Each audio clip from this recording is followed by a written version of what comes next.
Tune in to Sports 360 with Ahmed Hamad. On the fourth day of the third and final cricket test between New Zealand and England at Hamilton, New Zealand beat England by 423 runs. Yes, England suffered their second collapse of the match as New Zealand, led by Tim Southee in his final test, cruised to a 423 runs victory, matching their biggest wins by a run. Despite some partnership between Bethell and Joe Root, England's inning fell apart after lunch on day 4. With Ben Stokes injured and not batting, New Zealand needed only 7 wickets to win. Mitchell Santner took 4 wickets while Tim Southee dismissed top scorer Bethell to finish with 2 for 34.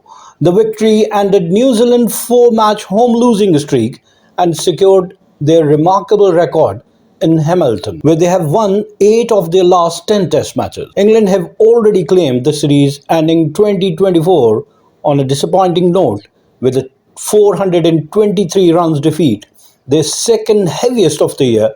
Bethell's performance stood out, including his third consecutive half-century, and his partnership with Joe Root initially seemed to give England hope. However, both were dismissed before lunch and the rest of the batting order faltered, with Gus Atkinson providing a brief resistance despite strong start in the morning. England's wicket fell quickly, with Santner wrapping up the innings to seal a comprehensive New Zealand win. Earlier, England resumed their second innings at the overnight score of 18 for 2, losing both their openers yesterday's in the dying moments of the game. Ben Duckett and Zach Crawley were out. Ben Duckett could only score 4, and Zach Crawley became victim of Matt Henry for the 6th time after scoring 5 runs.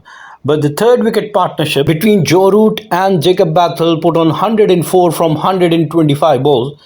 Joe Root scored 54 of 64 balls, and Bethell contributed 41 of 61 balls in the partnership.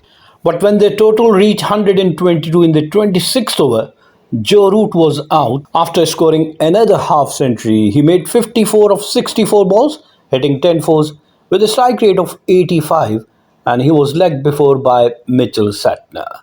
Fourth to go was Harry Brook, and he could only score 1 run. He was out without scoring the first inning, and in the second inning, he could only score 1 from 6 balls, caught by Daryl Mitchell off the bowling of William O'Rourke. Fifth to go was Bethell. England were 166 in the 35th over, and Bethell, the highest scorer for England in the second innings, was out after scoring 76 from 96 balls, hitting 13 fours and 1 6.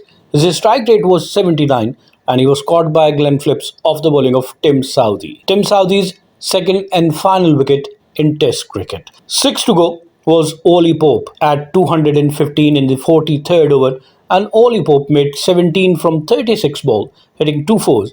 He was clean bowled by Matt Henry. 7 to go was Gus Atkinson in the 46th over. England were 231, and Gus Atkinson made 43. He was the third highest scorer for England. He made 43 from 41 balls, hitting 7 fours and 1 6, and his strike rate was 105, and he was caught by Glenn Phillips off the bowling of Mitchell Santner. 8 to go was Matthew Pott without scoring. He faced 2 deliveries but was out without scoring, caught by Tim Southee off the bowling of Mitchell Santner. Then 9 to go was Brydon Cast in the 48th over, and Brydon Cast made 11 from 12 balls, hitting 1 4 and 1 6.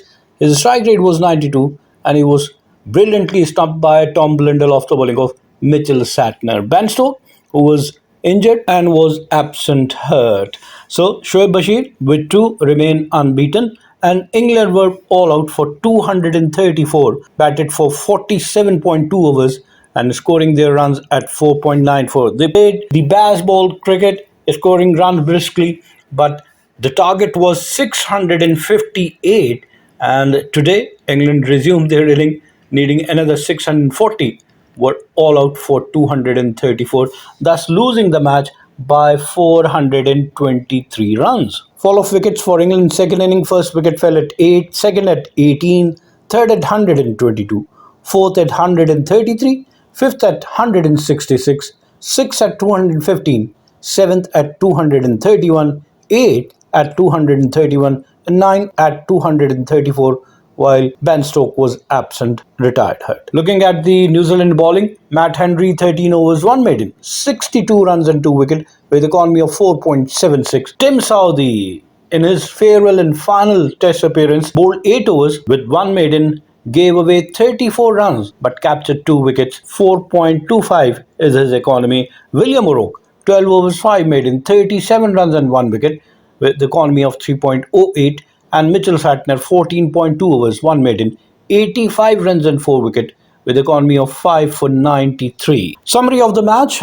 New Zealand scored 347 in the first inning, but they bundled out England for 143, taking a 204 substantial lead, and capitalizing on that lead, they made 453 in the second innings and setting New England target of 658, but England were faulted and were all out for 234, thus losing the match by 423 runs. England won the first test match at Christchurch by 8 wickets and second test match at Wellington by 323 runs, but New Zealand came back with a consolation victory of 423 runs at Hamilton, but England winning the series 2-1. Mitchell Santner of New Zealand, who scored 76 in the first inning and capturing 3 for 7 in the first inning, and also scoring 49 in the second inning and capturing 4 for 85, was declared man of the match, while Harry Brooks of England,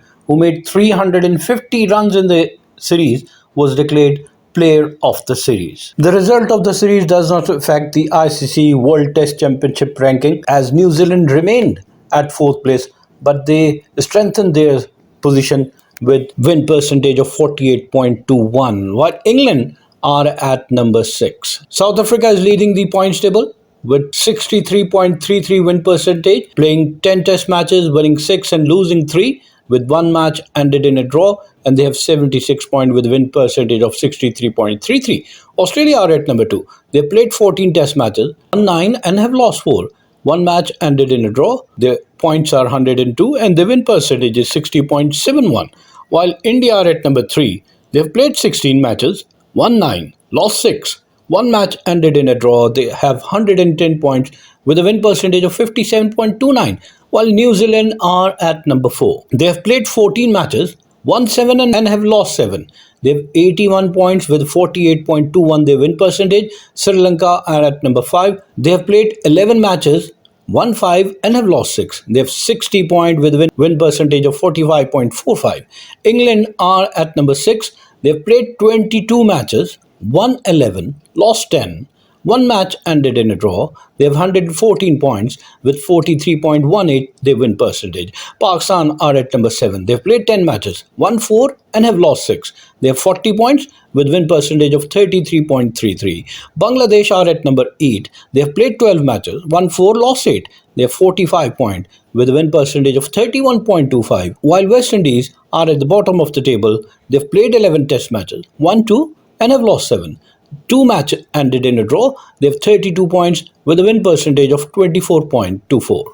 Keep on watching Sports 360 with Ahmed Hamad for latest news, views, and interviews of sports personalities from around the world.